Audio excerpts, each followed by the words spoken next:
Here. You want me to come? Yeah.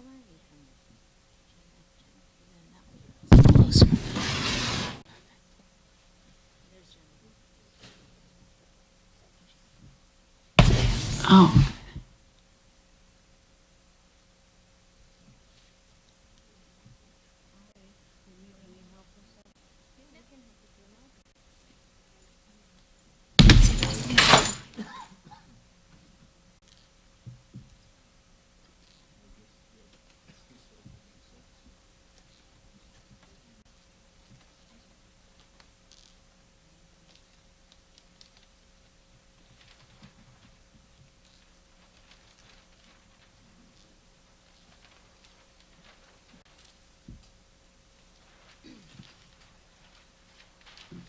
My watch says 6 o'clock. Time to start? Okay.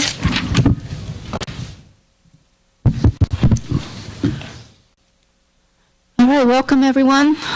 This is the third session of the Ad Hoc Advisory Districting Committee meeting. Let's see now. I guess we need to do the roll call. Let's see if everyone's here. Committee member Ricosa. Present. Committee member Estrada. Here. Chairwoman Ikezi is here also, so we have full attendance. All right.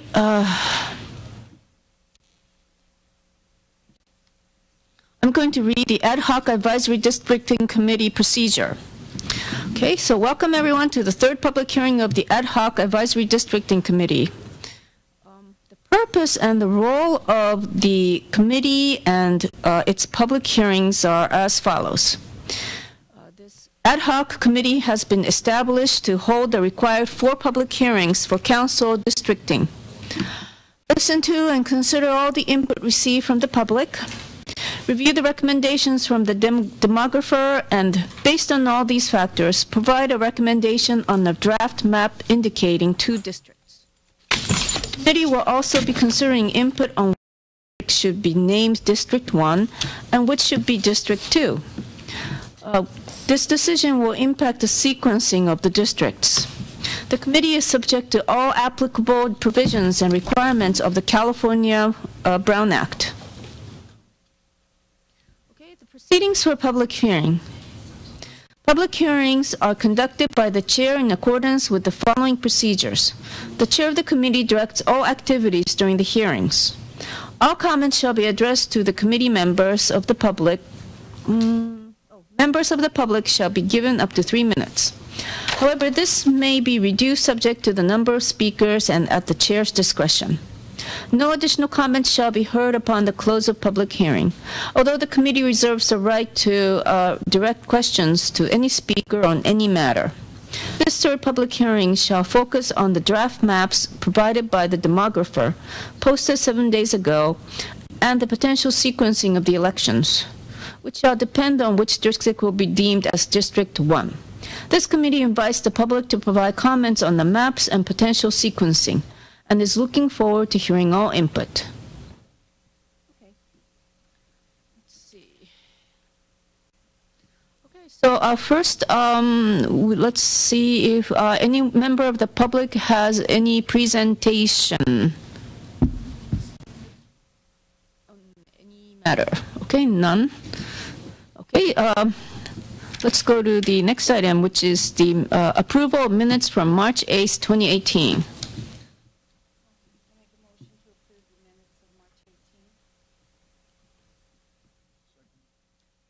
All in favor? Aye. Aye. Okay, thank you.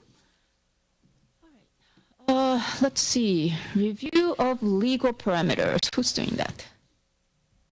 Okay, thank you.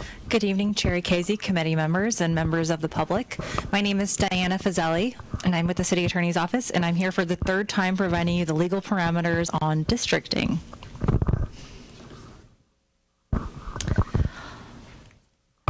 The ballot question that's before you on the screen is the one that was approved by council and is going to appear on the ballot for the June 5th election.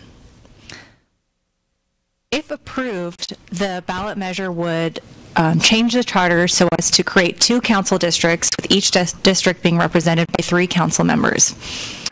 And then a transition plan would take into effect until 2022, in which each district would elect 3 council members at the same time. So during any individual or any specific election year, there would only be 1 district up for election with all 3 of its council members up for election. The proposed charter amendment would also change the voting method to the single transferable vote, sorry, I think that's what, yeah, single transferable vote method of ranked choice voting. And the mayor, city clerk, and police chief would continue to be elected at large, but using the new voting method. It's important to take into account that District 1 would be the district that would go up first in 2018. The statutory requirements for creating the districts are that they shall contain a nearly equal population, that the districts comply with the Federal Voting Rights Act, meaning that the districts aren't formed so as to dilute the voting power of any protected class. It shall also comply with the Equal Protection Clause, which sets forth the one person, one vote principle. And there's also the traditional criteria that may be given in consideration, such as topography, geography, cohesiveness, etc. So the process of even creating the districts are set forth in the Elections Code. So we are required to hold 4 public hearings. Tonight is the 3rd of the 4 public hearings. So the first 2 that we had were prior to the maps being drawn. On March 19th, our demographer posted 3 draft maps. And so today is the first of the last 2 of the public hearings. So why are we doing this before the ballot measure is even voted on? That's because of that last bullet point, which is Election Code Section 12262. The district map has to be in effect 125 days before the November election. That means it would have to be effective by July 4th.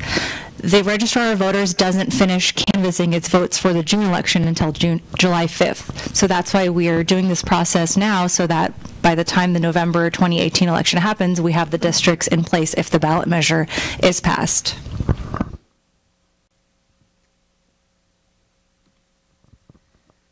So tonight, with the draft, the committee will be considering the draft maps and receiving input from the public on the draft maps, but we'll also be considering which of the districts on the maps will be District 1, meaning which one will go first in 2018.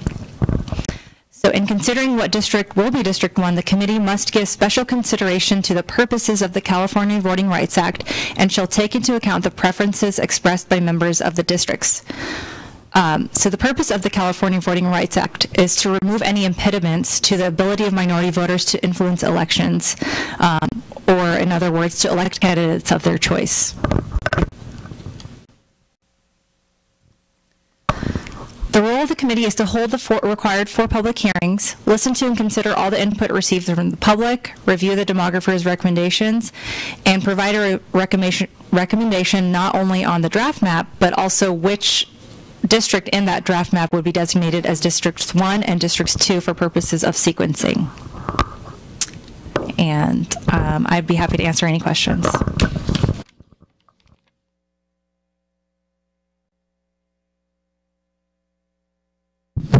Yeah, I just want to remind everybody and point out that the ballot measure says use ranked choice voting when available, and there's no guarantee when it's available. Maybe 2020, we don't know, but that's up to the Santa Clara County ROV to do that. That's correct. For the comment, okay. Thank you for the presentation. Okay, so let's move to item 6.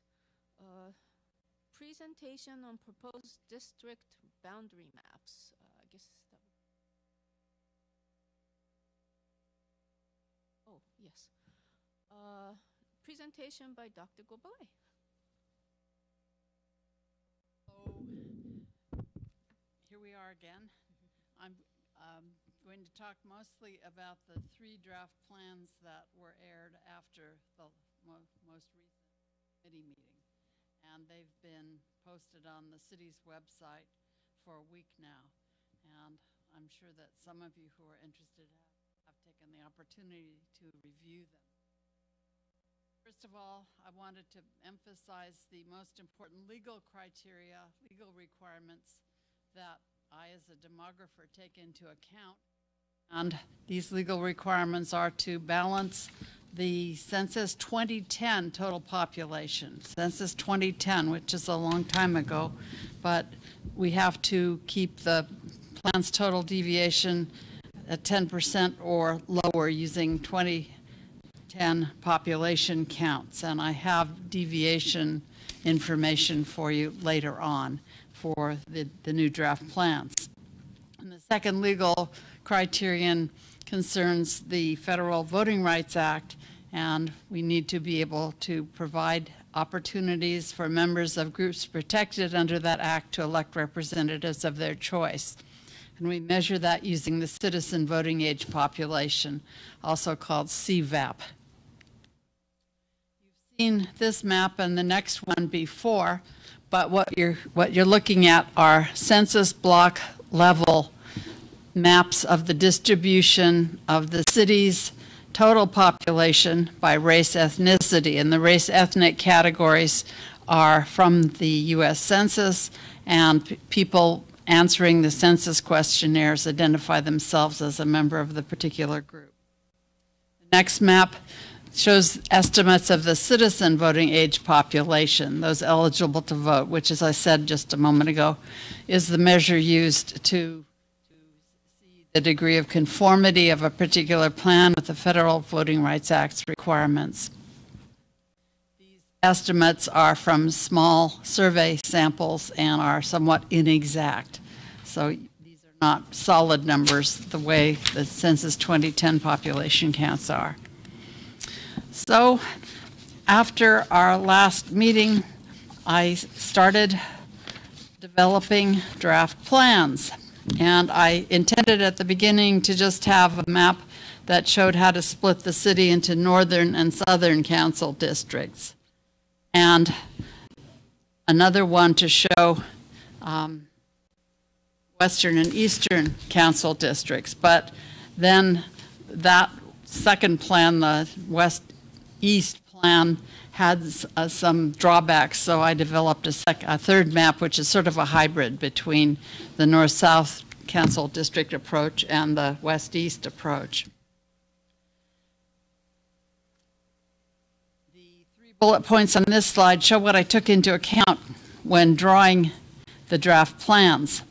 And I combined the pieces, which I'll show you in a minute. The pieces are something we discussed at the last meeting, but I divided the city into 31 pieces in order to quickly make combinations that would meet the legal criteria and to provide options for drawing boundaries between the two council districts.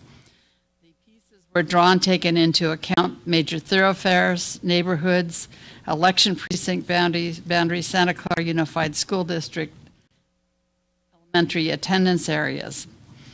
And note that pieces do not have equal populations. They were not intended to have equal populations. They're not equal-sized building blocks in terms of population.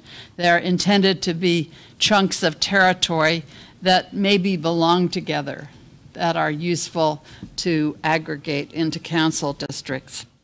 So we're not dividing these pieces according to population, but rather in terms of using major thoroughfares or other features that define them pretty clearly. The populations of the pieces, therefore, are unequal. Some of them have 0 population because there are some large parts of the city that have 0 population. I can adjust or revise the boundaries. I can change the pieces configurations, although it's getting a little bit late to start working on that. I could if there were good reasons to do so. If requested, I can do it. Also, an additional consideration is that for each piece, we estimated the amount of post-2010 population growth, because some people have expressed interest in trying to make boundaries now that would still be pretty much useful after Census 2020 results are released.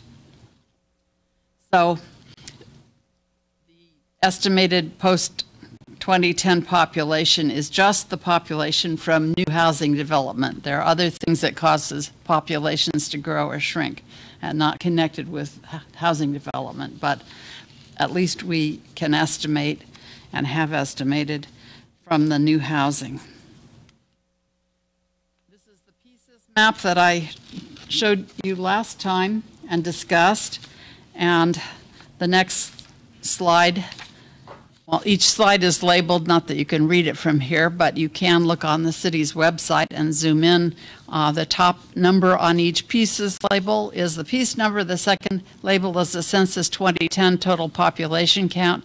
And the third number on each piece's label is the estimated 2017 total population. And this table is posted on the city's website, and there is an online Excel version of it too that can be downloaded and used to experiment with council district boundaries. So now we'll get into the first three plans. So we have the north-south configuration, the west-east configuration, and then the hybrid that still calls the districts west and east, but you could call them northwest and southeast if you wanted to. This is draft plan North-South 1, and this plan's deviation 2010 is 0.05%, and that's just as balanced as it could possibly be. It's hardly better to balance. There's no way to balance it any better than this. The deviation post 2010 we estimate to be less than 1%, so that too is well below the 10% maximum permitted. And the Asian CVAP, the Asian Citizen Voting Age Population Distribution, and I've just isolated that because as far as I've been able to determine through lots of analysis, it's the Asian protected group that is a large enough size for us really to pay attention to using Federal Voting Rights Act criteria. So in this configuration, North-South 1, the North's estimated Asian citizen voting age population, 62%, and the South's 38%. Okay, so Dr. Gobole, I had a question about those two numbers. How were they calculated? The Asian CVAP? Yes. All right. The citizen voting age population estimates come from the American Community Survey, and the most recent American Community Survey results that are useful are from data collected from 2012 through 2016, and those data were just released last month, or maybe January, I forget. Anyway, these are the latest available estimates, and we use 5-year estimates because the error margins are huge. And the error margins are huge the smaller the unit of geography you get. The American Community Survey results or estimates are provided down to the census block level, which is a group of city blocks. It's really very small, but the error margins for those pieces of geography are too big to be even worth looking at. Same thing with census tracts. So what I did was use the citywide CVAP rates for Asians as of this time period and applied those to the 2010 voting age population, Asian voting age population. So I applied the latest citizen voting age population estimates to the Census 2010 voting age population to get estimates for each of the blocks. Okay, thank you. I think that's the information you just provided is same as what you said at the last meeting. Yeah. Okay, so my question is, that 62-38, that's the split between the north and south, or is it the percentage of Asian CVAP in the north and percentage of Asian CVAP in South, respectively. I'm sorry. What it is 62% of the total citizen voting age population in the North, 68% is Asian. And in the South, the share of the whole citizen voting age population that's Asian is 38%.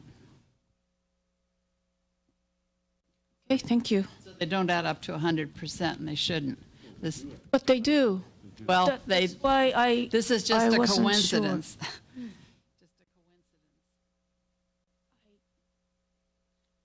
I had questions about this calculation throughout. So I need to review it. Yes. I did my own calculation. Maybe I did it wrong. Yes, it's quite possible that I made a mistake. Okay, because this is the most important number that we are looking at. But I have my computer so I can review it. Okay, is that something you can check quickly? Because I did my own calculation, and according to my calculation, with a north-south split, the percentage of non-Hispanic Asian CVAP in North is 36% of the total, and 21% of the total in South. I created the big spreadsheet and calculate this. I mean, check my. Yes. Well, I'm sure you're right, and I'm wrong. I don't know how that could have happened, how I could have made the mistake, but I make mistakes all the time. No, I don't mean to. I don't mean to, embarrass you. Let me go back to my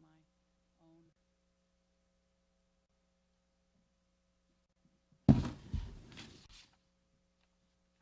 Actually, I'm going to look at my detailed data from the report that I did, which is part of the handout packet. Yep.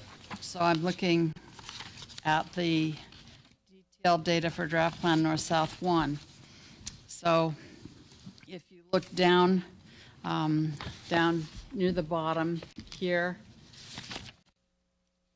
estimated total CVAP 2012 to 16 for the North was 30,000. Show that on the screen. Otherwise, people or the audience or the people who are viewing at home are not going to be able to see. I'm going to have to switch to my computer. Should we get through the presentation? Yeah, okay, yeah, maybe I Fine. appreciate your Chair, input. Let's yes. do that. Let's If we get can through do that, then we can get through the presentation. entire presentation and then answer all these questions and bring up the Sure, additional. and I don't want to have to go through this calculation, but again, this is the No, most it's very important. We'll definitely part do of this presentation, so, thank you.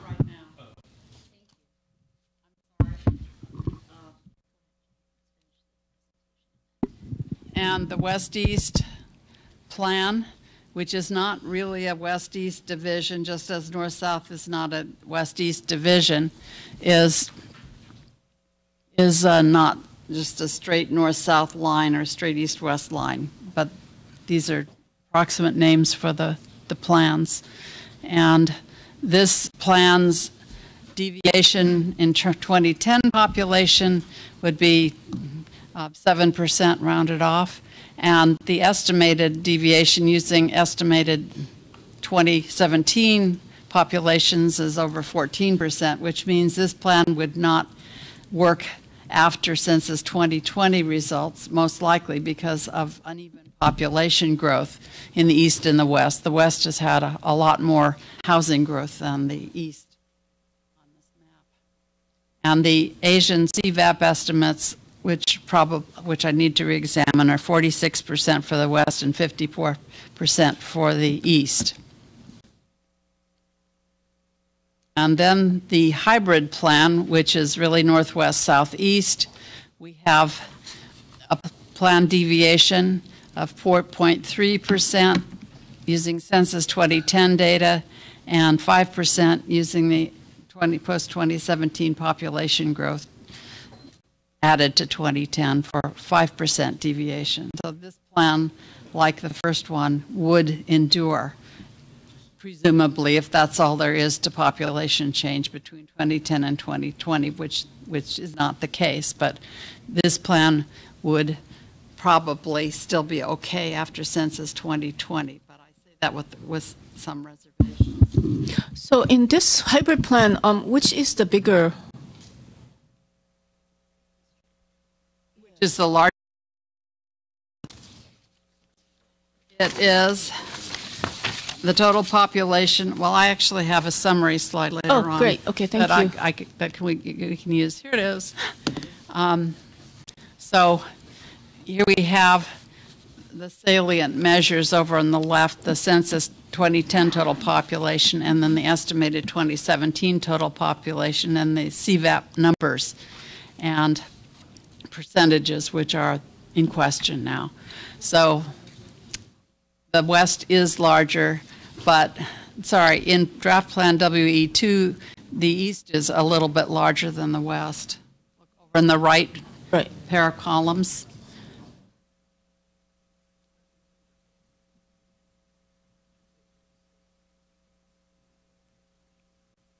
Okay. Thank you for correcting me. I hate making mistakes, but it's so easy to do that.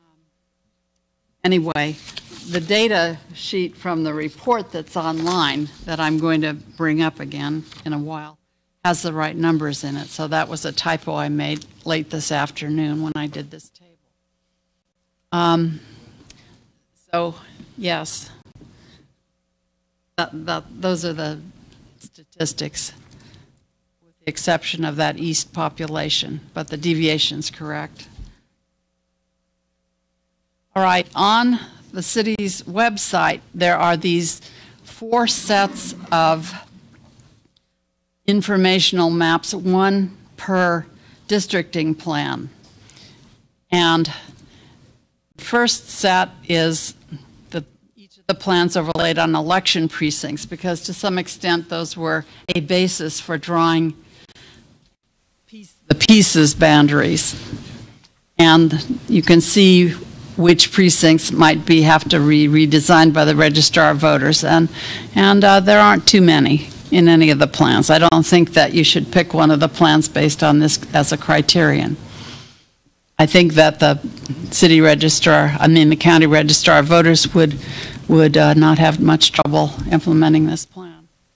And then we have the estimated post-2010 population growth.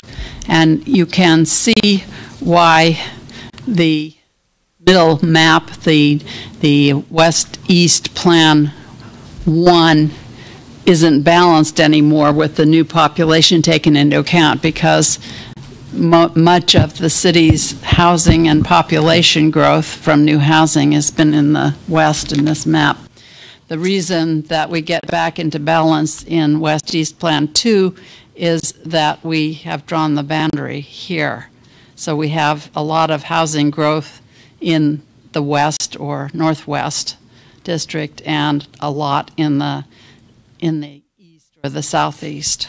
Okay, so I serve on the Planning Commission, so I'm familiar with the housing projects that have been entitled and new projects that people are talking about, and so maybe we can go over them on these maps. So the list that I have is these are the big projects. First one is Irvine project at the Augustine and 101 between Montague and Kylie. Are these ones that have been populated already, finished and populated? They're under construction. Yeah, but we're not taking that into account. You may well want to, but you have to ask yourself, will Census 2020 count all or some of these people? Okay. What I'm showing you here are only developments that are populated now, that have been finished. Populated now? Yes. Okay. Since From 2010 to present. No, Okay. well, no, only to 2017, because we asked the city planning department just for the projects that have been finished and occupied. And I think you made that very clear at the last meeting, Dr. Gobole, that it's really hard to, estimate the population growth based on the housing projects that are upcoming. Yes. You made that very clear, but but I made a list, and so maybe I can go through them. Number 1 is Lawrence Station. The second one is the Irvine, at the corner, between at 101 and Kylie. The third one is City Place and the Tasman project. Tasman has not come up in front of the commission or the council, but people have been talking about it for many months. And then there's that big piece of Yahoo land where people are talking about building several thousand units. And if you look at these projects, you know, I mean, they may happen or they may not happen. It will depend on the economy, but they're really concentrated on one part of the town. And so once they turn on, they're really gonna, you know, change the balance of the, you know, the two districts. I do understand that, but that really, unless these projects are really actually going to be fully inhabited by Census 2020, April 1st, 2020, we don't have to worry about those populations. Those populations would be of concern during the post-2030 realignment of council boundaries. What I've limited myself to is the growth that we can estimate that has happened since 2010. And I don't know of any way of predicting the additional housing units that will be occupied and their geographical distribution. So there's really no way of taking those into account.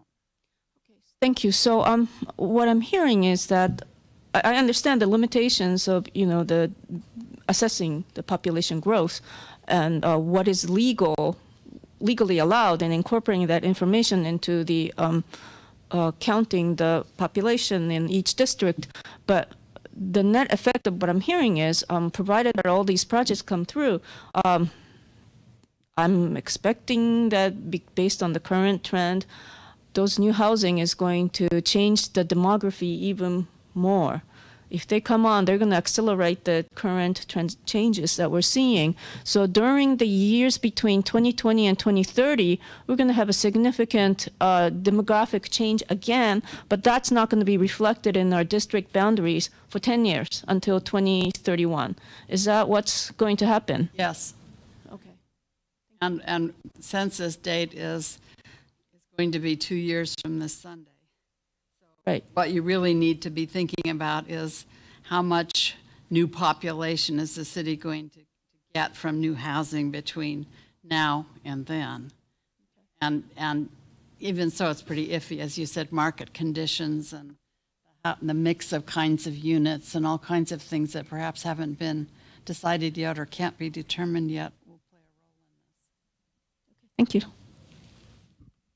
Okay, so this is the estimated population growth from housing built since 2010, built and occupied. And then there's a set of maps with the elementary attendance areas, and there really doesn't seem to be a good way of following those, using those as city council district boundaries. There are in a few cases, those boundaries are followed, but since there's a certain amount of detachment between elementary attendance areas and what city council members do. City council members, of course, don't govern the elementary schools. This may or may not be important as a criterion, as a principal criterion. But that, again, is up to you to consider. And then the neighborhoods that Jennifer got from next door are shown on these maps. So those, again, you can't see very well, even enlarged on the screen here, but you can go on the city's website and zoom in on them for more information, like the name of the neighborhood and what next door says the boundaries are. That neighborhood boundaries, however, are a little bit vague in some cases. So these are not hard and fast. All right, we need to turn now to thinking about election sequencing, and I know we probably want to discuss this later, but since this information is in the PowerPoint, I thought I'd go over what it is. So this tells which of the current council members lives in each district in each of the 3 plans. And Mayor Gilmore is elected at large and would be elected at large. in the future, so we can take her out of consideration of how to sequence elections. As far as we know, her term expires this year, however, but in any event, at this point, I think it's the other 6 that you might want to pay attention to if you want to take incumbency into account as you evaluate these plans. And this is what what Diana just talked about earlier. So that's the end of my presentation, and if we can do something else for a little while, I'll go back and look at my calculations of Asian share of CVAP. Okay, thank you very much. So that one was my first question, incumbents. Okay, so any questions, any comments from the committee members? None? Yes, okay. Committee member Ricosa.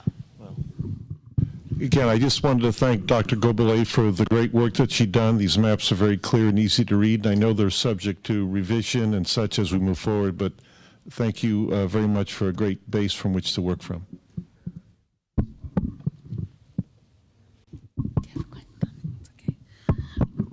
I also agree with that, and I want to thank you for all your hard work and putting all this together. Thank you. Yes. Another question. If this body was to recommend changes to the lines as a result of discussions, on whose authority is that? It's your authority. You can direct us to. We would vote. You can direct us to move the line, and then we would revise the plans and get them posted before the next meeting within the statutory requirements. Thank you. Okay, thank you. All right, so I also like to thank Dr. Gobele. I looked at her spreadsheet in detail, and I can see all the work that went into creating that big spreadsheet. So I really want to thank you. And the incumbents were the first questions.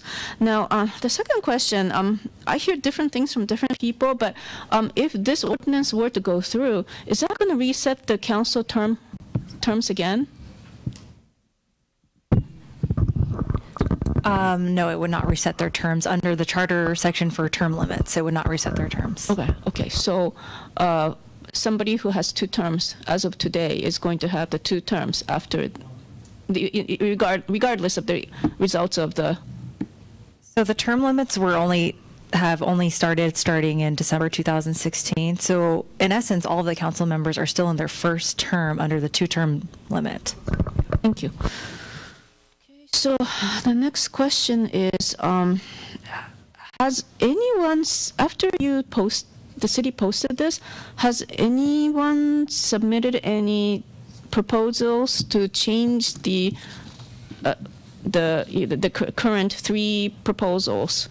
Have there been? No one has submitted any changes, proposals for modifications. Okay.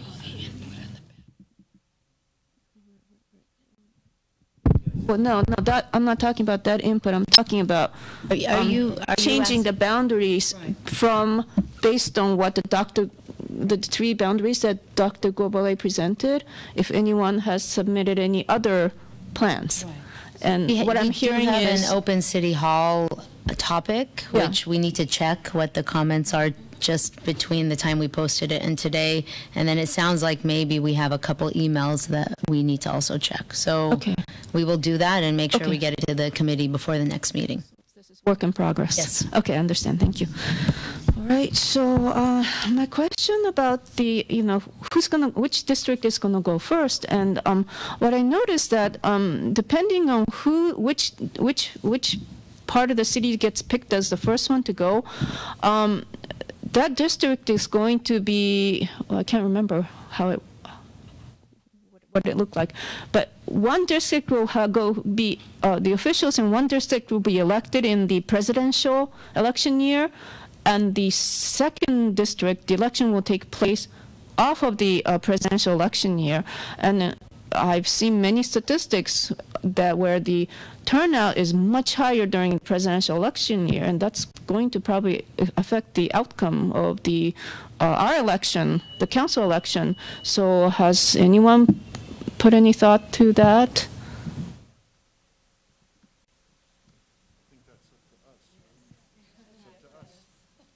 Sure, sure. Keep in mind the presidential election is not the next election. It's the alternate. It's the next one. We're talking about 2000. Right, but I'm talking about once we set this in motion, set this in place, it's going to be in effect for 10 years. Well, 12 years. What? Maybe 2 years, and then we may have another revision in 2021, and then it's going to be in effect for 10 years. So. Microphone. Oh, yeah, sure. Okay.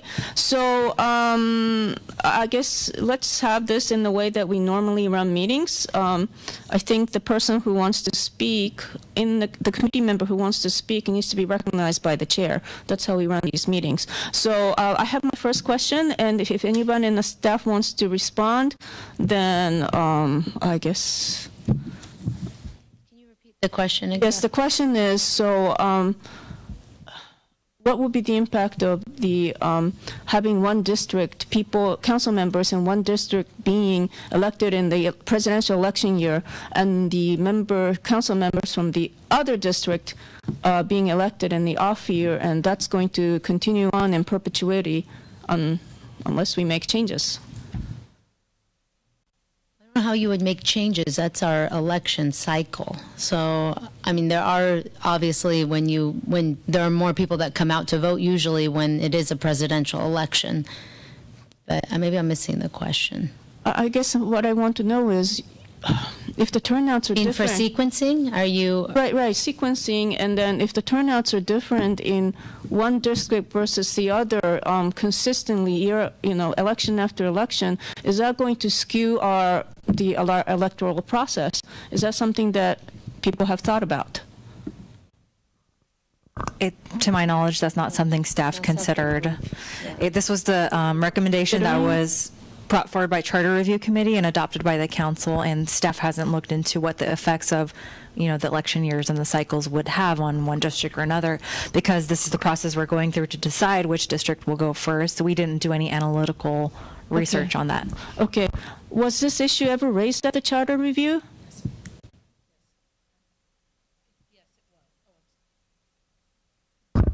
Yes, it was. The going back through the records of the Charter Review Committee, they did note which would be a presidential election and which would be a governor's election, and that was noted in their recommendation. And I think one of the changes, we'll just note that on the side because that was the way it was done by them. But they did consider that. I have not gone through to really analyze everything they said about that, but it was a factor that they looked at when they made their recommendation. But nevertheless, they decided to go ahead and split it the way it's being presented to us. Right. Mm-hmm. Okay, thank you. All right. So, Committee Member Ricosa, did you have a question or comment? No, I'm sorry. I was just attempting to answer your question. So, yeah, I think it is actually up to us. Everything you said is part of our decision to say which is District 1 and which is District 2, knowing that District 2 will vote during the election, the presidential election year, and District 1 will vote in the governor's election year. Okay, thank you. Committee Member Estrada? No comments at this time, no. Okay, thank you. All right, let's see now. I think I've gone through all my questions. So let's look at the agenda. Public testimony now. Oh, yes. Okay. Let's open the floor to the public, and each member has 3 minutes. And if you have any complicated data you'd like to present, you're still going to have 3 minutes. So I highly recommend summarizing this in a succinct format, and that if you want to submit data in detail, that you do it offline. Okay.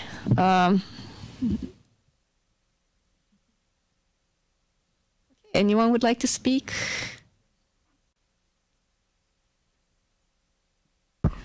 Would you, Chair Casey, would you like members of the public to line up, or? Well, right now, how many of you plan to speak? If you could quickly raise your hand? Okay, thank you. All right. Would you like to go first? Okay, and if you would like to state your name, then please go ahead and do so. And you have 3 minutes. And please speak into the mic. No. Maybe the mic is off.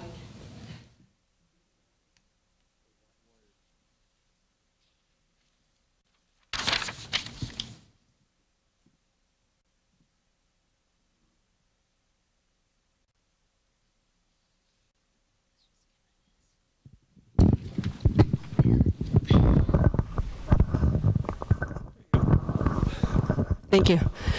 Hello, good evening, everyone. My name is Alicia Garcia Escobedo. I am I work for the Mayor Gantan's Prevention for San Jose, and I live in Santa Clara.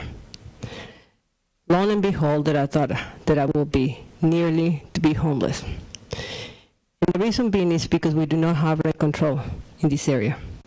I work for a nonprofit. I'm a researcher. Just certainly got recently out of the hospital.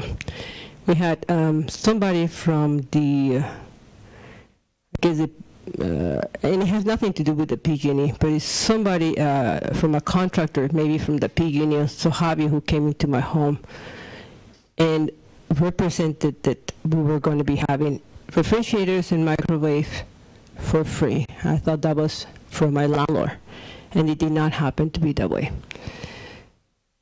I'm not coming after my landlord because he had given me a home for the past 13 years, and a home that has been reasonably compared to what it is right here. I hope with this that, number one, they will become very, very mindful about rent control. It is affecting us. It is affecting those like myself who are working very hard to make a difference. And they have to find themselves in a situation of those that we serve. This was through the energy system. I was misled, and I believe my landlord ended up with a very big bill. I didn't hear anything about it, but I know I got a 60-day notice. I'm in the master program, and I'm a researcher for special education. Going from a 1,700 two-bedroom apartment, I thought I was very blessed. There is no way right now and nowhere where I can actually get help. So I believe, that while Silicon Valley, it is growing, and many are making over 100K, it is not relevant, and it's not the case for many of us. I'm not saying landlords should not. I think they need to. I mean, that's their business, that's their job. I mean, that's how they make money. I'm totally agreeing that we all have to make money somewhere. But I believe that it is time for us to start really looking with a serious emphasis to what could happen to many of us. Because when homelessness becomes, that leads to other issues, such as myself, ending up in a hospital. It leads to depression, trauma, and many other factors that does affect, and it will affect eventually, the crime rate of our town. So this is what I want to say, and I just want to make sure that to bring awareness. And whatever is necessary, right now I'm in disability, so I have enough time to continue doing some support in this because I'm always been an advocate. It's been 3 minutes. Thank you for your input. Housing is an important resources, okay? Housing is an important issue that's been recognized throughout the council and the planning commission. It's something that we'll continue to work on. Thank you. It is time to really do something. And I'm not saying for me because who knows where am I going to go. But it is really time to seriously begin to really look at this fact. Rent control is an important thing. Thank you. Thank you very much. Okay. Next person.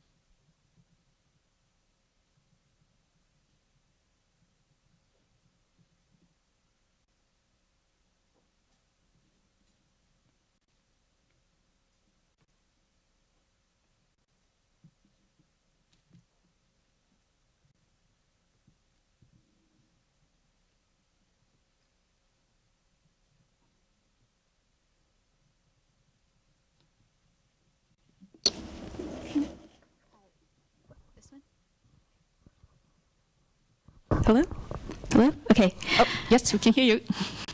I'm Margaret Okuzumi with Fair Vote. And just some general comments about the 3 different plans. One is that Fair Vote did take a look at actual turnout numbers from 2016 for the 3 different plans.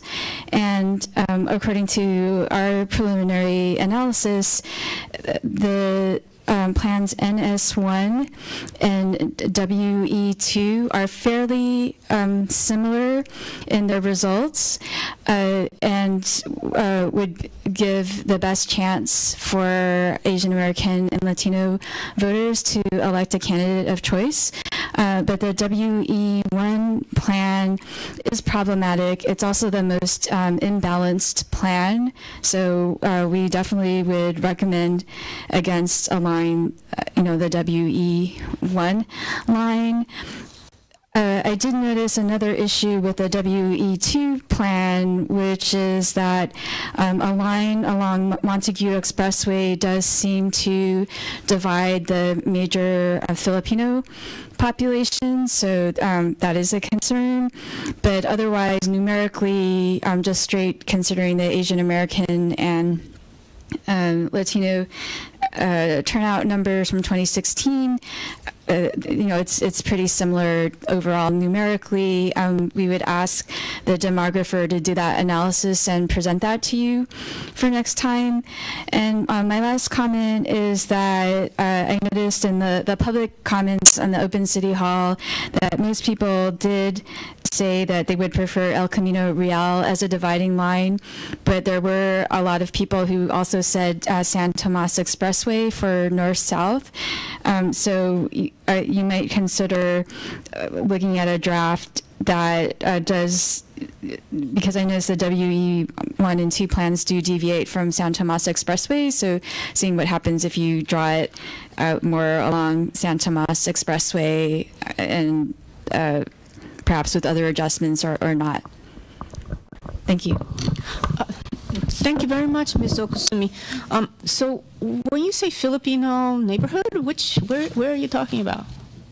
I was just looking at the slide deck from the last from the demographer, the last presentation, and one of her slides was of the Asian American subgroups.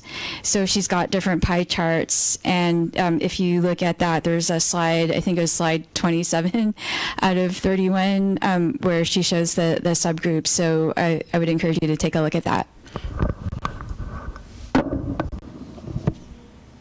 And can you talk a little bit more about the turnout and what exactly did you look at? Yeah, so we looked at the turnout for Asian Americans and Latinos and the white population, and the WE. So I guess, like, just generally speaking, it seems like the Asian American and white populations are more integrated, but depending on how you draw the line, it gives a better chance or not for a Latino candidate to get elected. So the WE1 plan is the most imbalanced in terms of like overall turnout as well as in population. You see there, like, just for overall population, it's a 7% deviation, and then with turnout it was even more balanced. And with the other lines, both the NS1 and WE2 lines, the Latino population had a stronger chance of getting elected the way that the line was drawn. Okay, I'm looking at my own data, and in terms of the number of CVAP, no matter which proposal you go with, they come out to be about 15 to 16% of the total CVAP. But you looked at the turnouts, you say, and that. Right, yeah, 2016 turnout, and it might be worth also, because you're noting that some elections are in the off year, it might be worth looking at that as well. Okay, thank you. Dr. Gobole? Can you tell me what unit of geography you used for your turnout measure, precinct level data? That I don't know. I'd have to ask. I didn't try to do the precinct level analysis of voter turnout. Yeah, I mean, if you're interested, I can find out and let you know. But you might want to take a look at that yourself. Yeah. Okay, because what the turnout that you speak of is not part of the present package that we received for this meeting. I understand. No, I only have given you 2010 voter turnout because that's the only year for which I have voter turnout at the census block level. And I have not been, I've tried to get 2016 and 2010 estimated the same way using precincts, but so far I have not been able to get the 2010 precincts to match the 2010 precinct lines to match the 2010 precinct database. So I've run into some snafus there. Right, and my printout of the data shows that voter turnout is based on the surname, but you didn't specifically split up the turnout by like Asian, white, Hispanic, Black. We don't have surnames for all of those categories. Right. We only have a Spanish surname list and some less reliable Asian surname lists, right, like Chinese, Japanese, Korean, Filipino, Vietnamese, and Korean. So what I'm hearing is that when it comes to turnout, the data is much less reliable. Yeah, the surname identification has error margins. Even the Hispanics voter turnout estimates based on surnames are iffy. So, Ms. Okuzumi, what method did you use to estimate the turnout for the Hispanics and the Asians? I believe they used data from L2. I don't know. I mean, I can try to find out more if you're interested. I also know that, there's an issue with the Latino population, how you tease out Portuguese. So if to the extent that residents have data on that, and if they're willing to come and testify, that might be helpful also in assessing the reason I'm asking is because you made a statement that, Hispanic turnout makes a big difference depending on what we choose, and based on the data that we have and the calculations we've made, we can't make that as assertion. So if you have any other information that we don't have, then you're welcome to present it to us. Sure. Well, but if you don't have it now, then maybe, you can submit that. Okay. Thank you.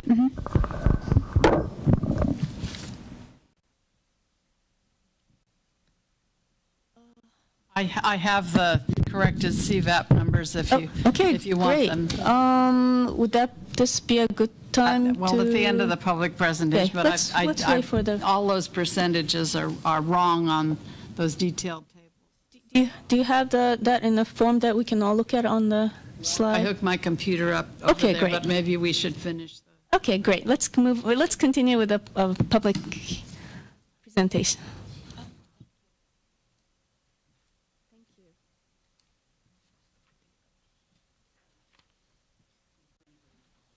Okay.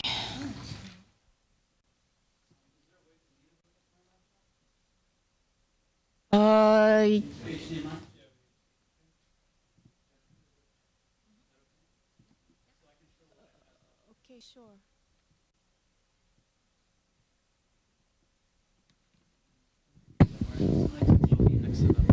That's okay. And you know what?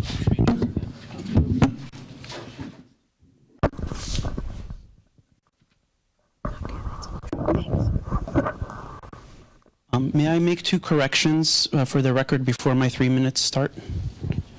You mean to this? Something that was said during the meeting. Yeah, sure. The first, on the table. So the first correction was just to what the chart, as a member of the Charter Review Committee, there was a comment that the Charter Review Committee determined which district would go in 2018 and 2020. So the correction to that is the charter language, the proposal states that District 1 will go in 2018, and District 2 will go in 2020. But as Committee Member Rocosa accurately said, it's up to you to decide which is District 1 and which is District 2. While some of the maps list District 1 and 2, that's still up to you to decide which one goes first and second. And then the second thing that I wanted to correct was I did submit a request for a different line by email, and probably wasn't shared. And I also shared a lot of the stuff that I passed out to you in email as well, in the hopes that you would get it before this meeting. But that's why I brought a copy. And I learned my lesson from last week to not spend all the time talking about Excel sheets. So I printed out the summary here for you. So you can start my 3 minutes now, and I will do my best to stick to it. Thank you. So in my email, two of the concerns was one of them was brought up, which was the calculations, the way it was done. And I know it's just an honest mistake of how you divided the number by the other. And so the papers that I passed out to you, I hope maybe Dr. Gobele can confirm that my calculations are correct. That is the actual calculations that you should use. And the other thing that was incorrect in the report was that it says if the protected group share is 50% or greater, the protected group is considered to have this opportunity. With the way we've designed ranked choice voting in multi-member districts with 3 members per district, that number actually is 25%. So if an ethnicity or a protected class has 25% or greater in that district, they can elect a member of their choosing. So in the paper I gave you, in the different options, you'll see a red bubble or a green bubble. If you have over 25% in that district, you get a green bubble, which means that you can elect a member of your choosing. So how did I come up with this? I took the actual Excel sheet that was provided by the city, that was designed by Dr. Gobele, and I ran the calculations here on the right, which is the correct way. And then you can use the same form that the city used. You just type in District A or B, and it will populate the percentages of that protected class in that district. So I'm going to switch over. I basically did the 3 schemes that were offered by the city, and then I did the 2 that I requested to be drawn by the city as well. So if you look here, NS1 and WE1 and WE2, you'll see the breakdown, and then on the back side of your page, you'll see the 2 proposals that I asked the city to design, which uses roughly El Camino as the dividing line all the way across. And so, sorry, I'm too loud. It uses El Camino all the way across, with the exception, the minor tweak between El Camino option 1 and El Camino option 2 is that in option 2 it maintains Koreatown as a unified unit as part of the Northern District, even though it goes below El Camino. Now, what's really nice about these numbers in my last minute is that, again, you need 25% to elect a member of your choosing. So in the Northern District here, in either of the options, we can pick either one because they're fairly similar. You'll see that Asian population, the Asian CVAP population in the Northern District constitute about 36% of the Northern District, and the Hispanic population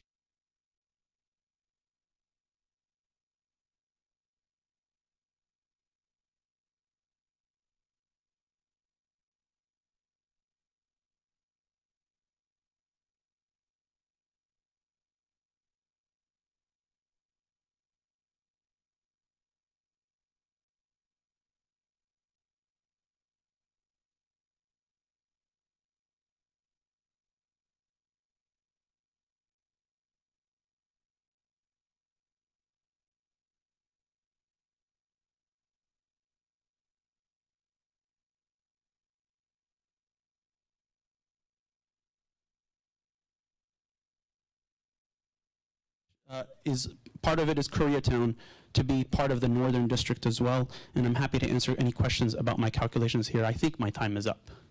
It is. Okay. Hey, thank you very much for your proposal, and thanks for all the work that you did. You're welcome. What would be the best way to... let's look at, is there any other member of the public who would like to speak?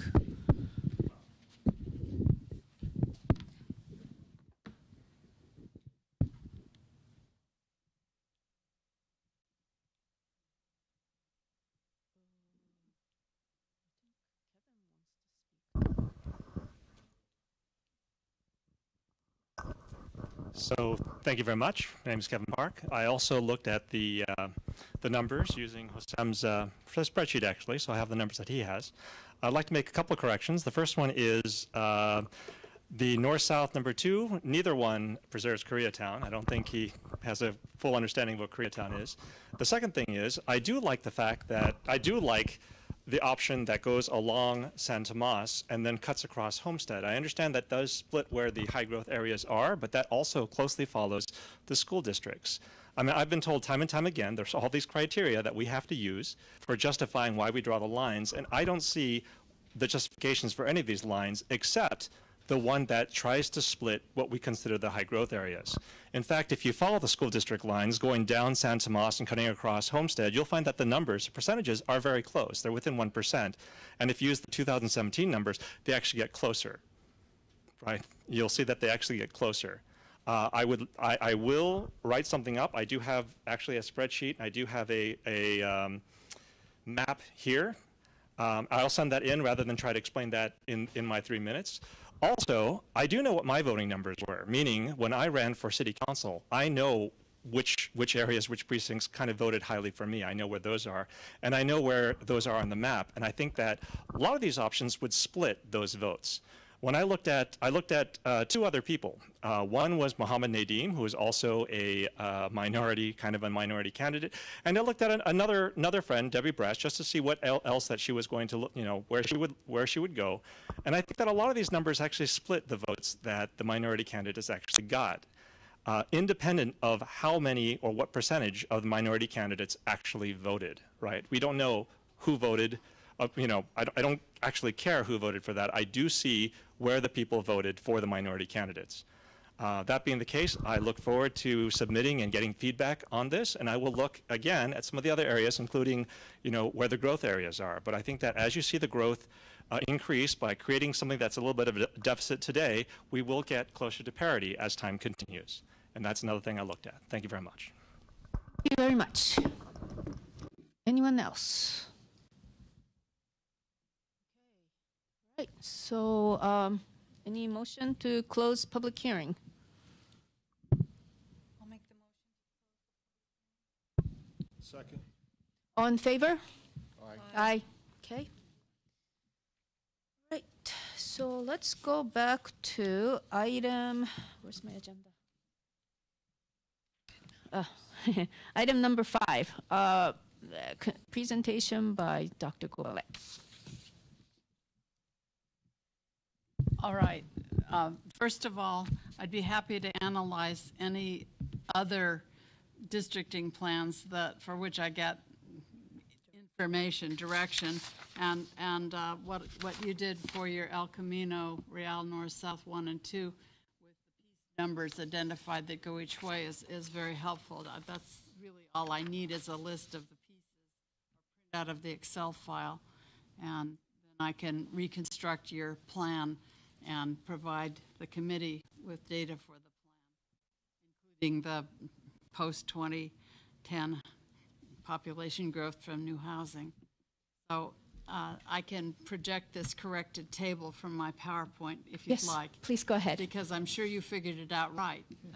It's such a dumb mistake, and all the numbers on those detailed data tables.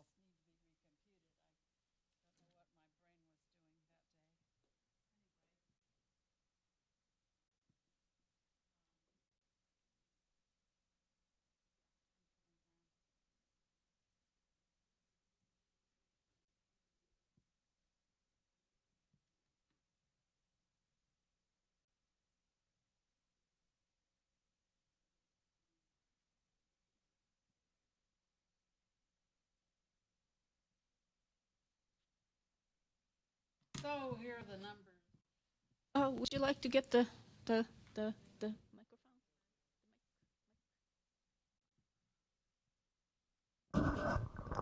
So all I changed on this data table from the PowerPoint are in this row, and the numbers that for your plans reversed these 2 districts. You call them A and B, and I call them East and West, West and East. Anyway, these I think are the corrected numbers. for Asian CVAP shares.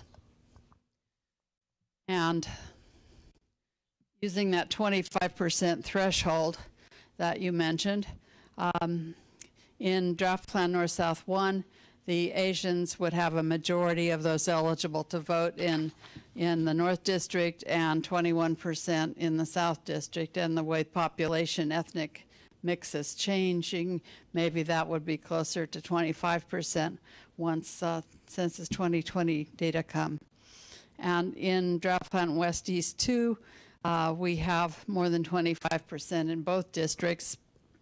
And the post-2010 housing growth is a major disadvantage of this plan. But in Draft Plan West East 2, we have 22% and 38%. So again, we're close to having Asian CVAP majorities in the second district as well as in East District here. Another comment that I wanted to make about Koreatown is that I had looked at keeping what I understood to be Koreatown more intact. And let me see if I can get. I need to put that down anyway.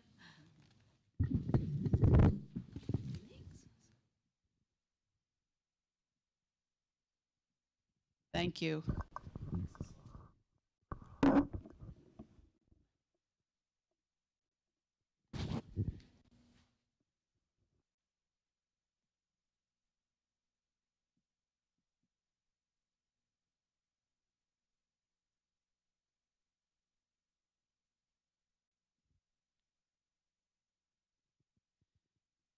What I understood to be Koreatown, here's El Camino Real, was not just this piece 21, but also piece 22. And in fact, I split the original version of this piece to keep what I understood to be the Korean business district concentration in one area. If there's more information about what Koreatown is other than that, I can look at it, just as I can look at the distribution of the Filipino American subgroup in all of these plans. I did not do it this time because that's not a single, well, it's not a large enough protected group to be able to elect candidate of choice originally. But of course, that's not the only thing to take into account. One also needs to take into account is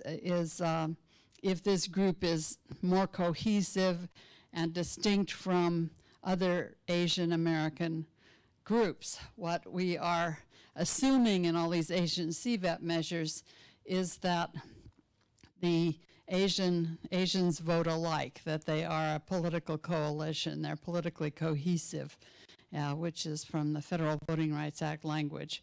But in any event, I can look at the distribution of other Asian subgroups at the census tract level. I don't have it at the block level because the populations are too small for privacy considerations to allow them to be published. So those are the two updates I would have for you. So in summary, I'd be happy to compute, give you numbers and maps for any additional plans that you like, and I will correct those Asian CVAP numbers and other numbers on the detailed data tables for the three plans. And I will look into some of the other questions that have been raised, but perhaps you have other things that you would want to ask me to do. Thank you very much. So I think we have all the information that we could get at this Chair Casey, point. Yes. I'd just like to point out that the next meeting is going to be the last public hearing. So if the committee would like to have Dr. Goblet provide more information, more maps, this is the hearing at which to make those requests. Okay, thank you. Thank you for pointing that out.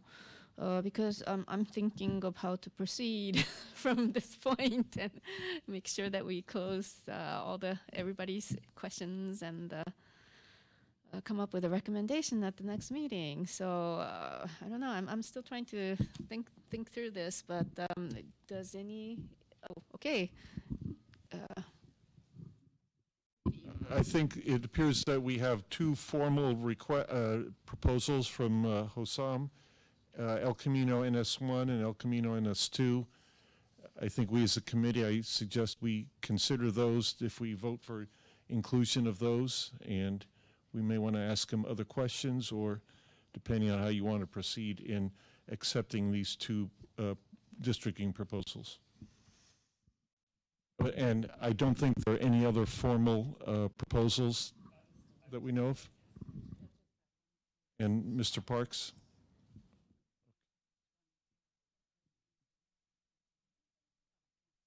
Right, but that's subject to, right, any other proposals beyond tonight's meeting, but can they be accepted or not? Would they be in time? Any other draft maps that we're going to create has to be posted at least 7 days before the next public hearing. So that would be if we can get your information by April 5th so that we can provide it in time. You have to give it to me before April 5th. Oh, Yeah, yes. For me to do the work. Yes, before April 5th for Dr. Goblet. Right. I mean, yeah, because any proposals that anyone submits has to be vetted by Dr. Goblet. Now, am I correct to understand that Dr. Goblet is the person who's going to be vetting any proposals with the attendant numbers, etc.? Well, what I would say instead of vetting doesn't mean I approve it, but I if that's what vetting means, but I would be analyzing it and verifying it and putting it in the same format as it. I'm sure that's what you meant. Yeah, that's what I meant. I'm not here to give. Check the calculation. Plans. Yeah. What's the date? Yeah, when would you like to have it then? I mean, depending on how many you get, I'm sure, but. We'll get back to you. Let us look at the calendar. Okay, all right. Okay. Do I? Do we need a motion? We add the. Okay. I make a motion that we add these two proposals, El Camino Real NS1 and El Camino Real NS2 by, I'm sorry, your name? Hassan. That we ask Dr. Goulet to please add these to her maps and for the next presentation so that we can have that data available. Unless there's one that you'd prefer. Do you want me to look at both of them or just one of them? I had. Very similar. I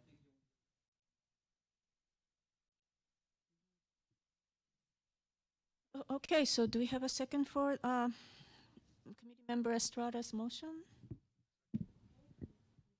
Ricosa, all in favor? Any discussions? Yes. Oh, okay. To make sure, is all the data, everything that you need in your hands, would it be helpful for you to digitally send copies of your data? I sent it Okay. already.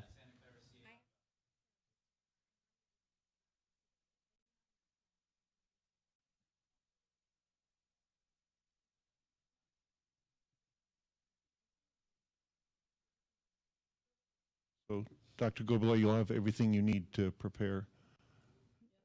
Mr. Hagan. Everything for any maps that are submitted by Friday, the 30th, March 30th. We can have a separate motion for Mr. Park, or, well, yeah, let's do this motion first. Okay, so I think it's helpful to have the electronic copy, but then again, Dr. Goblet said that as long as there's a list of pieces, then that's all you need to analyze the information. Is which piece goes in which district. Based on that, you can calculate everything else. Okay, so all in favor of Committee Member Estrada's motion? Aye. Okay, motion carries.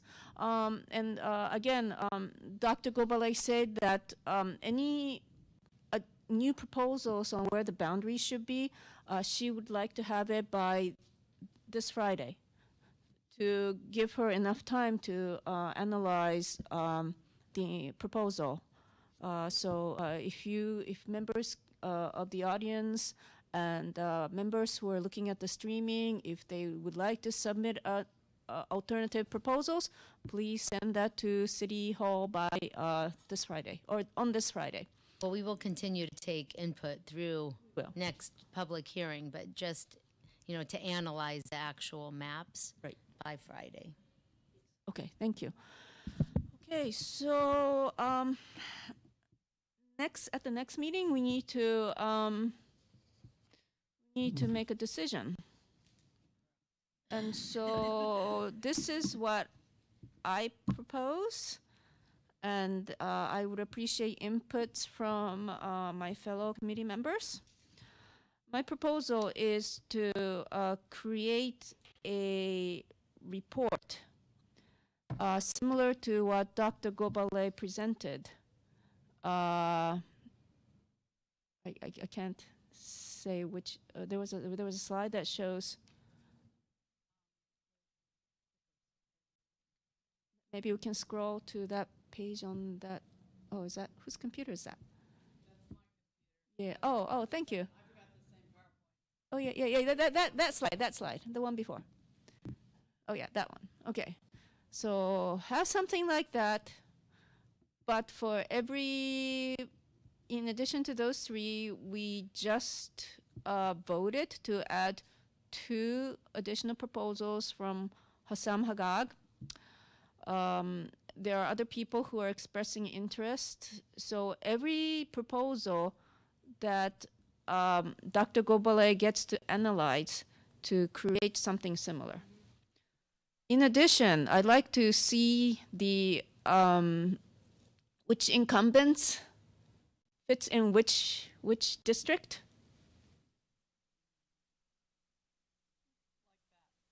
Not well. This is helpful, but to. Oh, you mean a map? Well, let's go back to the slide we were looking at. That one. Okay, it says for the first draft plan NS1, it says north and south. So maybe you can put another row under each column. North, these are council members. Yeah. South, these are the council members. And have that for every proposal. Let's see now. And I think it will be helpful to, in addition to just to have that data for every ethnic group that you're looked at, Asian, white, Hispanic, Black, and others. Might as well, just aligning your spreadsheet. And then if we can look at that in advance, then I guess we can think about this before coming to the meeting and present our opinions on the decisions that we need to make, which are, again, where do we draw the district line, and second, which district goes first. So that's my proposal. And if you have if my fellow members have any additional inputs, I'd really appreciate it. Committee Member Estrada. I concur with your assessment and request to have that additional data in this type of a worksheet and have a map for each of the proposals, the additional proposals that we have this evening, and possibly one more that's coming. Thank you.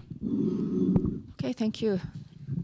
Yes, thank you. I'm a little concerned. When I asked before, it was this committee that would determine if additional lines were drawn, and I'm concerned that if we allow members of the public to ask you to draw lines and a dozen people come, that's way too much work. So I thought we had to vote on it tonight, and the only other pending one was Mr. Parks, who said he would send it.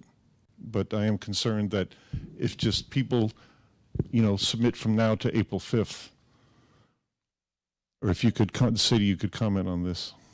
Yeah, no, definitely. I don't know how many more submittals we would get, but it's really the discretion of the committee. I think Dr. Gobale would be able to do the analysis if we received the input by Friday. We just can't guarantee if we receive input after that we could create all of this data, but we would still present it to the committee, whatever we received between Friday and and when we need to release this. But we take the direction from the committee. So if you would like to just take, the plans that you've already directed us to develop, we can do that. Well, that would Really be at my your discretion. opinion. I'd rather not have a blank check here.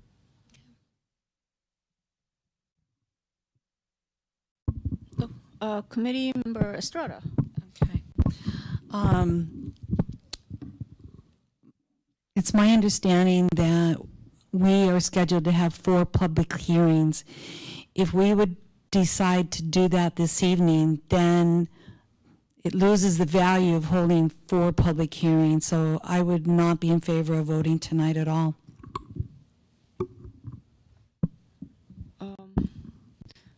I support Committee Member Estrada's opinion as well. Okay, so I think the decision should be made at the next meeting, the final meeting, where we will have all the information that I've requested, and I guess Committee Member Estrada supports my requests. Go ahead. Okay, maybe there's a misunderstanding. I said we'd have to vote tonight for accepting new proposals, and we would do that tonight and not allow other proposal. It means how many district proposals, districting alliances Dr. Gobele going to do. So we know of 2 from Hossam and we know 1 from Mr. Park. Are we considering any others?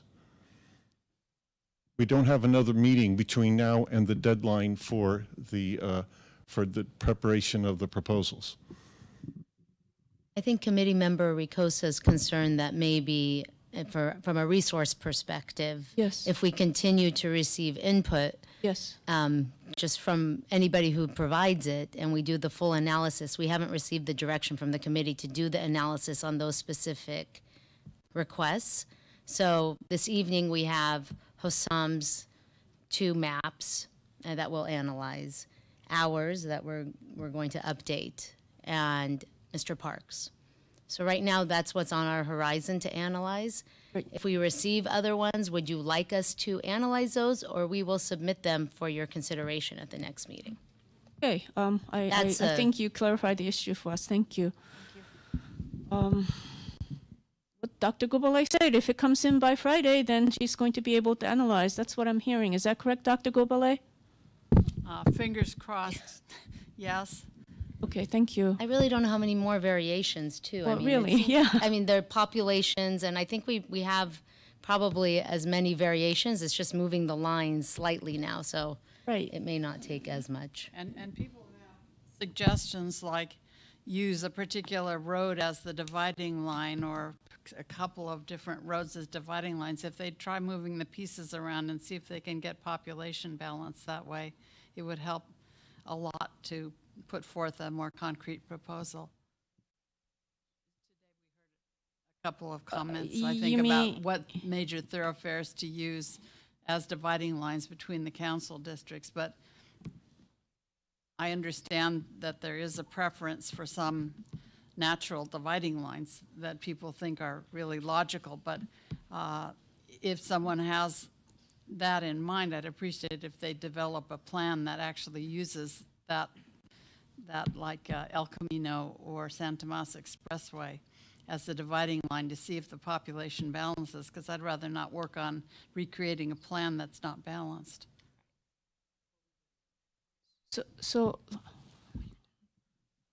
all I'm suggesting is that people need to put together something that I can analyze, not just a suggestion like use such and such a road as the dividing line, but instead give me a list of the pieces that you should go north. okay, or that's south, what you're east or asking west. for, instead of saying, oh, we should use this street as a boundary to, yeah. if people who want to I've tried to do that. propose alternate plans to name specific pieces in which each district, Yeah. that will allow you to, well, it's a better way to communicate. And what I'm hearing so far is nobody's proposing to split up the pieces that Dr. Gobele has proposed, correct? Okay, all right. Okay, Committee Member Estrada. Thank you. Staff, if we determine a drop-dead deadline of the 30th, which is Friday, is there posting error? I mean, is there posting requirements? You're saying you're looking for direction from the committee. And so if we make a motion to say any proposals, maps, drawings that are received after March 30th will not be drawn out, or I don't know how descriptive you need us to be? I think we're good. I think we understood the direction. Okay. I mean, if we receive something by the 30th and it's doable and it's within the parameters and the statutory requirements of populations, which I think we have probably the majority of those types of maps already drawn. Right. I agree. I just don't want to cut out the public and Oh, we would never do that. No, I understand. I know you wouldn't.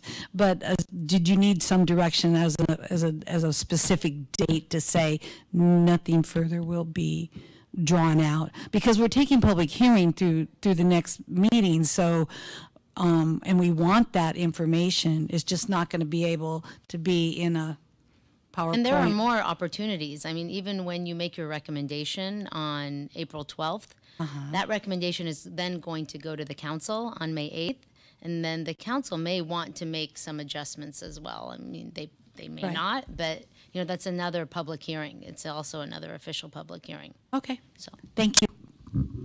Okay, thank you. Committee Member Ricosa. Okay. This thing is heavy. So the question is if people the public comes to the April 12th meeting and they come with a proposal, would we have time to analyze it? So basically, that's right. So in effect, no new proposals can be discussed at the next meeting. We need to make a decision on April 12th in order for us to make our timeline and have it go into effect before the June election. So we are on a tight timeline, but that was for a purpose. So this is actually for Madam Chair. Given that we're going to have to make a decision out of many proposals next time, do you have a process in mind for that? Would it be worthwhile to talk about it now?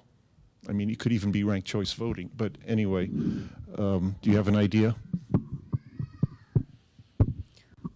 Okay, so I guess what I'm hearing from my fellow committee members is that perhaps we should set a deadline for the proposed boundaries on this Friday. It seems to be the reasonable date, and to say that any proposal submitted after that is most likely not be fully examined or be considered as a candidate for the recommendation that we will adopt to the council. Is that something that the committee is allowed to do, to set that type of deadline on the public input? So, oops, sorry.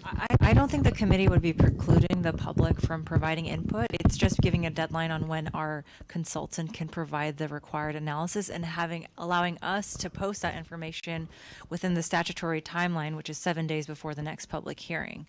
And so that would be a reasonable thing for us to. Okay. All right. So, given that, would anyone like to make a motion? No, can you address? Which is.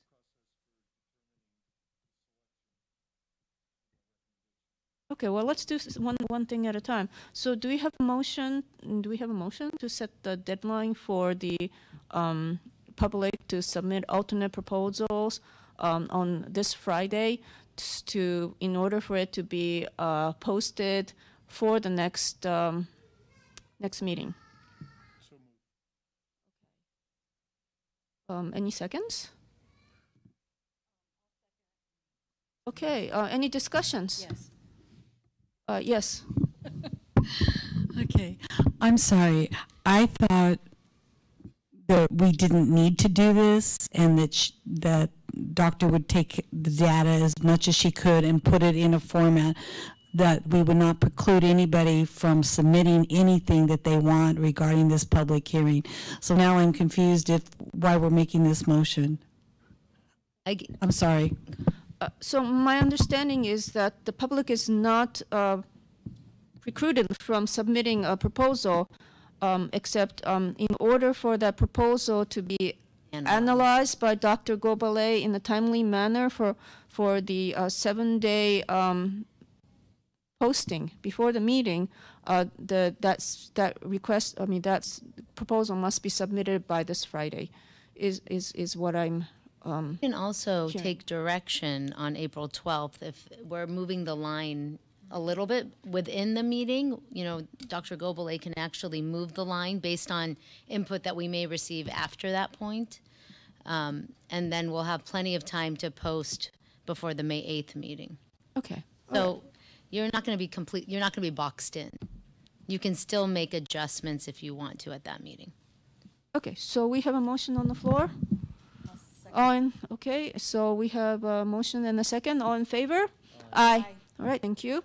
All right, so let's move to the next question presented by Committee Member Ricosa, which is that on April 12th, how are we going to proceed in making a decision? And we made a motion to create the report based on this, what we see in front of us, plus which incumbents would live in, it will be from which district. And so based on that, my recommendation is, since this information report is going to be posted 7 days in advance of the meeting for each committee member to examine these reports and come up with proposals on which plan to adopt. And based on that, we'll have discussions and take a vote on what our proposal will be. That is how I envision the next meeting to proceed, but I would appreciate any input from my fellow committee members.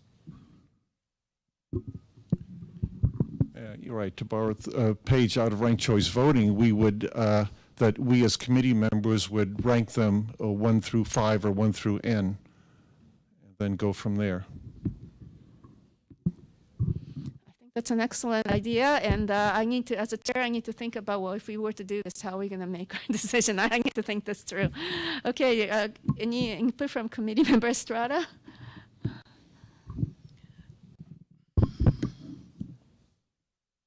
No. All right, well, thank you, appreciate that. All right, so that will be the, I can't think, okay, I think we're done with item number 6. Anything else that we need to discuss before we adjourn? Okay, yes. Okay.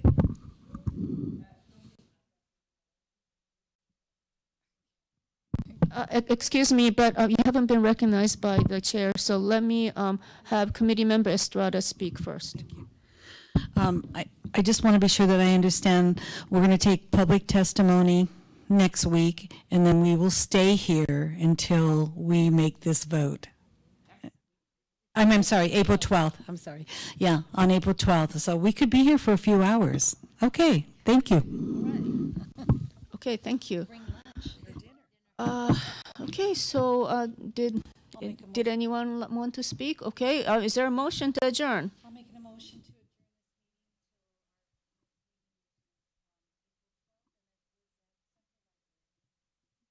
adjourn. Any seconds? Second. Okay, all in favor? Aye. Thank you very much.